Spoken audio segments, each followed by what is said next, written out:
Magandang tanghali po ko sa inyong lahat. Kasama kong kumain si Grace Esla po sa scrapyard. Anong masasabi mo? Wala akong masasabi. Ang masasabi ko lang, busog na busog ako. Kaso lang, ang nakakasama ko ay yung isang kasama ko ay nawalan ako ng gana kung siyang katabi ko. Naubos niya nga. Ayun po, nawalan daw po ng gana. Pero wala pong natira sa kanyang pinggan. Balik mo ako! Ibalik mo sa akin!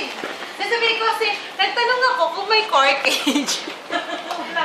Yun po, ang sabi po ni Grace, may corkage charge po ba rito? Ang sabi po, wala po kaming ganoon. Hindi kami nagsaserve. Ang corkage po pala ay inihahain na. Wala na to. Hinanap ko sa menu, hindi na. Ang masaklap po, pagkatanong ni Grace, hinanap sa menu ang corkage. Anong masasabi mo, Gara? Hindi ko makita ang corkage